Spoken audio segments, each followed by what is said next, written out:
Hello students, 2024 সালের উচ্চ মাধ্যমিক পরীক্ষার্থীদের সুরজিৎ মান্না ক্রিয়েশনস চ্যানেলের পক্ষ থেকে সুস্বাগতম। তোমরা ভালো এবং সুস্থ আছো। আমি তোমাদের জন্য এই ভিডিওতে উচ্চ মাধ্যমিক 2024-এর ভূগোলের এক সেট সাজেশান ভিত্তিক নমুনা প্রশ্নপত্র তুলে ধরছি। তোমরা পরীক্ষা দিতে যাওয়ার আগে এই সেটে প্রশ্নের উত্তরগুলি করে নিয়ে যাও। অবশ্যই 99% লাগার সম্ভাবনা রয়েছে। তার আগে তোমাদের কাছে অনুরোধ, তোমরা ভিডিওটি না টেনে পুরোটা দেখো এবং ভিডিওটি কেমন লাগলো কমেন্ট করে জানিও, একটা লাইক দাও, ভিডিওটি শেয়ার করো। আলোচনা শুরু করছি, অর্থাৎ প্রশ্নপত্রটি দেখাচ্ছি, তোমরা ভিডিওটি পুরোটা দেখো। একের দাগে প্রতিটি প্রশ্নের বিকল্প উত্তরগুলির মধ্যে থেকে সঠিক উত্তরটি বেছে নিয়ে লেখো।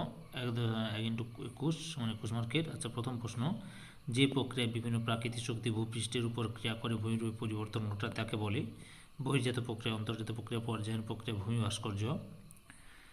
2-এর দাগে ভৌমজলের প্রধান উৎস হল নদী ও হিমবাহের জল, বৃষ্টিপাত ও তুষার গলা জল, সামুদ্রিক জল ও সহজাত জল, জলাশয় ও নদীর জল। 3 নম্বর প্রশ্ন, সমুদ্র তরঙ্গ সৃষ্টির প্রধান কারণ হল সমুদ্র জলের উষ্ণতা, সমুদ্র জলের লবণতা, বায়ু প্রবাহ, সমুদ্র জলের চাপ। 1.4-এর দাগে কেরলের উপকূলীয় পুরুদেশীয় বাঁধের পিছনে বহু সংখ্যায় দেখা যায় প্রবাল প্রাচীর, হ্রদ, কয়াল, বালিয়াড়ি।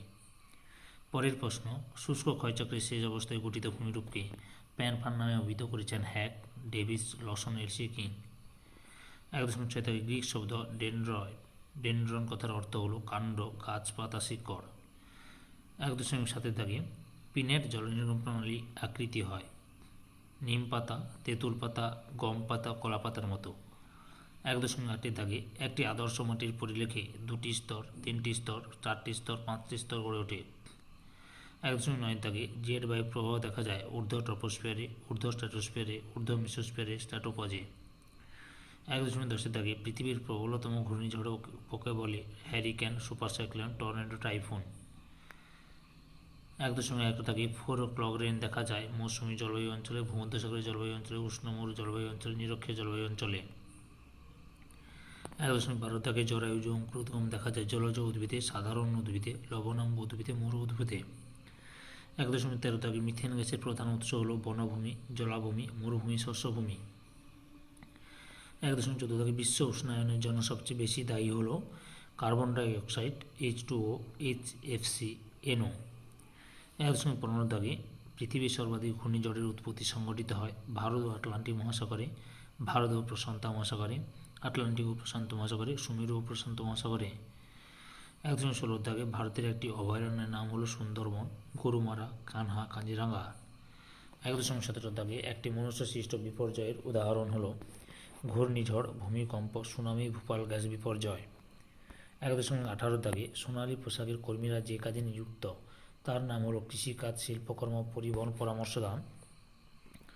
1.19 দাগে 4টি শস্য সমন্বয়ের তৃতীয় মান হল 20%, 25%, সমন্বয়ের তত্ত্বীয় মান হল 4টি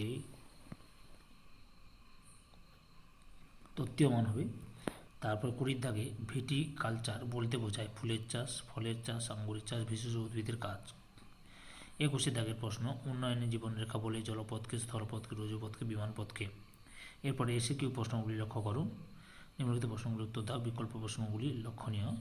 প্রথম প্রশ্ন, জলবিন্দু বসতি বলতে কী বোঝো অথবা মহানগর কাকে বলে? 2 দাগে ওডিপি এর পুরো অর্থ কী অথবা উন্নয়নের সংজ্ঞা দাও। 3 নম্বরে ভারতের প্রধান সয়াবিন উৎপাদনকারী রাজ্যগুলির নাম লেখ অথবা সোনালী চতুর্ভুজ বলতে কী বোঝো? এল নিনো কি অথবা বাণিজ্য বায়ু কাকে বলে? 5 দাগে পূর্ববর্তী নদীর সংজ্ঞা দাও অথবা অন্ধ উপত্যকা কাকে বলে? 6 দাগে সমপ্রভূমির সংজ্ঞা দাও অথবা হিউমিফিকেশন কাকে বলে? 7 দাগে বায়ুমণ্ডলের ওজোন গ্যাসের ঘনত্ব পরিমাপের একক কী? 8 দাগে খোলা আকাশের নিচে কারা কাজ করে অথবা সবুজ পোশাক সমাজজীবী গোষ্ঠী বলতে কী বোঝো? 9 দাগে পর্যায়নের সংখ্যা দাও অথবা হারপ্যান কী? 10 দাগে সিমেন্ট শিল্পের প্রধান কাঁচামাল কী অথবা প্রস্রবণমালা কী? 11 দাগে ফেজ কী অথবা উপকূল কাকে বলে? 12 দাগে কোন শহরকে দক্ষিণ ভারতে ম্যানচেস্টার বলে? 13 দাগে মেঘ ভাঙা বৃষ্টি কী? দুর্গাপুরকে ভারতের রুডো বলা হয় কেন?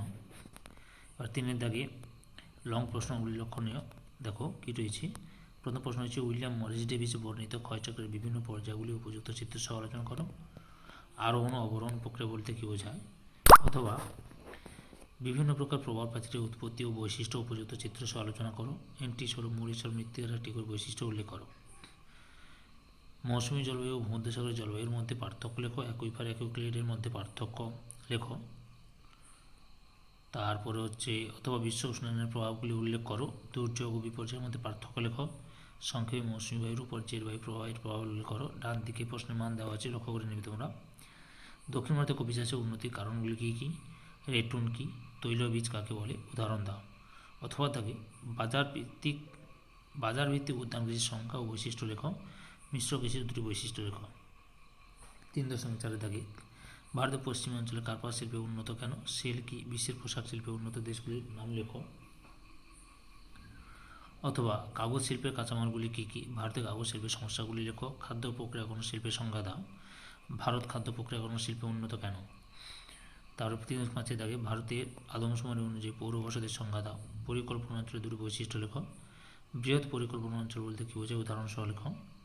অথবা কলকাতার সহযোগী বন্দর হিসেবে হলদিয়া বন্দরের গুরুত্ব উল্লেখ করো।